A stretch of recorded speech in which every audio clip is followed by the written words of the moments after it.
자, 이렇게 수사 외압이 있었느냐에 대해서 법원이 이제 국회에서 일단 멈춤을 했지만 관련된 사건들의 정황들은 속속 드러나고 있습니다. 특히 오늘은 이 이슈가 가장 뜨거운 논란이었는데 윤석열 대통령의 휴대전화 번호가 떴다 이 얘기인 건데 그러니까 되게 중요한 날짜더라고요. 이슈의 중심이 있던 날이 8월 2일인데 이날 윤석열 대통령과 그러니까 이종섭 전 장관이 3번 정도 통화했다는 거잖아요. 그렇습니다. 예. 이게 대단히 의미가 있는 게 무슨 의미냐면 예. 첫 번째는 대통령이 국방부 장관에게 전화한 전화기의 종류예요. 본인이 예전에 검사로서 일할 때 썼던 개인 전화번호예요. 그 전화기로 전화를 했다는 게 첫 번째 우리가 봐야 될 관점 포인트입니다. 그렇다면 전화를 건 사람은 윤석열 대통령일 가능성이 높다. 그거는 이제 언론에서 그렇게 확인한 거고요. 예. 저는 저게 왜 이상하다고 생각하냐면요. 지금 이종섭 전 장관은 저 상황에서 해외 출장 중이었습니다. 해외 출장 중인 사람에게 공무로 만약에 공적인 문제 때문에 전화를 했다면 비화기, 소위 대통령에서 운영하는 암호화된 그런 전화기로 전화하는 게 일반적이에요. 왜냐하면 그렇죠. 누가 도청을 할 수도 있고요. 또는 뭐 누가 개입을 해가지고 그걸 따갈 수도 있잖아요. 이런 예. 위험성을 막기 위해서 반드시 보안이 잘 되는 전화기를 작동하고 운영하는 게 일반적입니다. 예. 근데 개인 전화기로 전화했다. 이게 첫 번째 이상한 점이에요. 개인적으로 전화하면 도청될 가능성이 높아지는 것이고요. 특히 저렇게 출장 가 있는 사람한테 급하게 전화할 일이 뭐가 있을까 하는 생각도 해봐야 돼요. 만약 일반적으로 대통령은 국무위원들을 본인의 집무실로 불러서 직접 보고를 받거나 지시를 합니다. 정말 급한 일이 아니면 전화를 해가지고 지시하지 않죠. 근데 저 전화가 이루어진 시기에 무슨 일이 있었냐? 크게 두 가지 일이 벌어집니다. 예. 첫째, 박정훈 수사단장 해병대 대령의 보직 해임이 이루어집니다. 저 중간에요. 또 하나. 3번 다 통화가 끝나고가 아니라 중간에. 예. 그리고 또 하나는 뭐냐면 보냈던, 즉 경찰로 보냈던 내용을 회수하는 일이 또 일어나요. 국방부에서. 예. 그러면 이 두 가지 사건이 저 통화와 연계돼서 이루어졌다고 하면 의심을 해보는 겁니다. 물론 확인된 건 아니니까 확정적으로 예. 얘기할 수는 없지만 그렇죠. 저 통화 내용과 이 두 가지 사건이 연계돼 있는 게 아닌가. 그리고 그게 연계돼 있다고 하면 급하게 대통령이 뭔가를 지시해야 될 상황이 됐기 때문에 그것도 일반적으로 만약에 비화기로 통화를 하면 통화 기록도 다 남을 것이고요.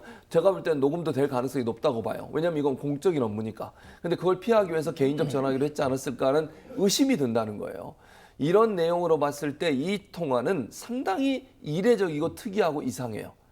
그래서 이 두 가지 사건이 일어나는 그 시점과 전화와 통화가 이루어진 시점이 거의 일치하고 있다는 점은 이 두 가지 사안과 두 사람의 통화 내용이 연결됐을 가능성을 강하게 의심해 볼 수 있는 정황이다 이렇게 볼 수 있겠습니다. 네, 이종훈 평론가님. 사실은 VIP 경로설이 있었을 때 박정훈 대령 측의 증언만 있었는데 나중에 좀 수사를 하다 보니까 나도 들었다는 사람도 나오고 있고 네. 그걸 넘어가지고 이번엔 윤석열 대통령의 전화번호까지 이종섭 전 장관이 나왔단 말이죠. 무슨 일이 있었냐는 의심할 만해요. 그러니까 이제 이렇게 통화 기록이 이제 확인이 되니까 뭐 대통령실에서 쪽에서 얘기는 이제 왜 그런 사고가 났냐고 이제 그 질책성으로 이제 그 화를 냈다. 뭐 이제 이 얘기인데 예. 타이밍상 안 맞잖아요.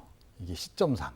예, 그러니까 사건 초기에 뭐 그렇게 질책성 통화를 했다면 의미가 있는데 그렇지 않다 그러면 이 시점에 굳이 그런 통화를 할 이유는 없는 데다가 자, 공적인 어찌됐건 지시를 내리는 내용 같았으면 당연히 공용폰을 써야죠. 예. 왜 개인적으로 쓰는 폰 갖고 통화를 합니까? 그러니까 지금 뭐 최근에 일각에서 지금 뭐 로비설 얘기가 막 나오고 하던데, 그러니까 뭐 비선 개입설 얘기도 나오고, 예. 이제 그렇게 비공식적으로 뭔가 통화를 해야 될 그런 내용이 있었기 때문에 그 비공식 폰을 이용한 거 아니겠어요? 그렇게 볼 수밖에 없는 거죠. 그러니까 대통령이 만약에 공적으로 공명정대하게 업무 처리를 하는 과정이었다면 일부러라도 공적 폰을 갖고 통화를 하죠. 왜? 기록으로 남겨놔야 그렇죠. 하니까. 예. 예, 대통령의 모든 통화 다 국가 기록물 아니에요. 그렇죠?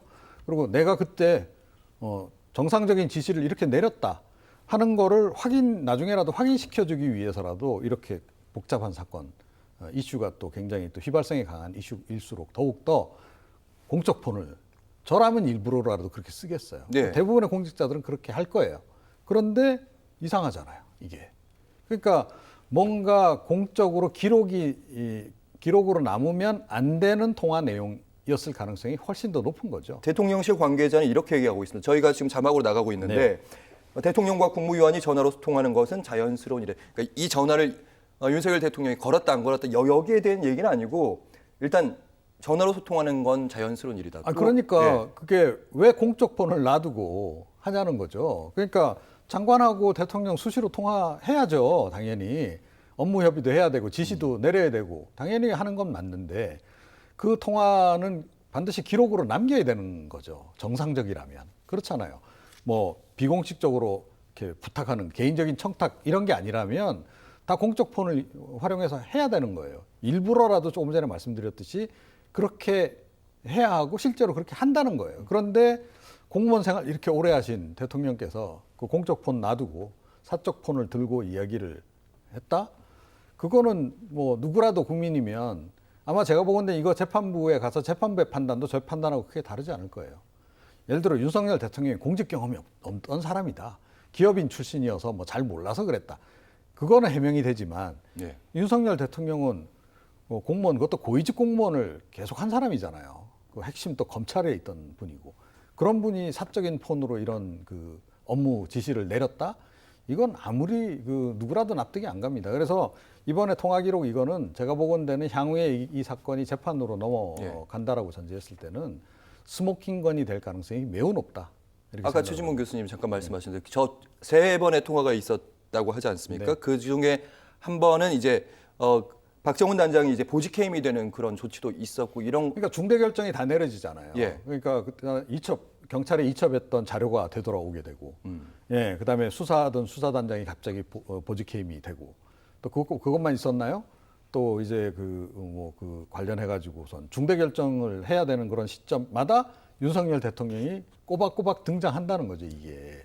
그게 그러니까 이거 나중에 사법부에 가서 판정을 내리게 되면 사법부는 개연성이 굉장히 높고 일관성이 있다라고 한다면 예. 그 유죄로 인정되는 경우가 굉장히 많잖아요. 제가 보건대는 이거는 연계성이 확실하다라고 사법부 쪽에서도 볼 수밖에 없을 것이다라고 저는 생각을 합니다. 네, 최진봉 교수님. 네. 그러면 어쨌든 의혹은 있는 거지 않습니까? 이종훈 평론가님 말씀대로. 그러면 어쨌든 들여다봐야 되는데 공수처에 지금 관련 수사가 진행 중이니까 공수처에서도 이 부분을 뭐 소환 조사라든지 아니면 대통령까지 수사할 수 있을지 원래는 해야 되는 거죠. 기술적으로. 기술적으로는 가능할지는 좀 의문이에요. 그러니까 제 말은 당연히 이런 일이 나오면 대통령이 그 전화기를 압수해서 분석을 해야 된다고 저는 봅니다. 그리고 이거는 저는 가능하다고 생각해요. 법적으로 아무 문제가 없다고 본다는 거예요. 형사소출을 받지 않지만 조사는 이루어질 수 있습니다. 대통령은 재임 기간 동안 형사소출을 받지 않아요. 예. 그러니까 처벌은 당장 할 수 없습니다. 그러나 수사는 진행할 수 있는 거예요. 수사는 진행해서 그걸 잘 가지고 있다가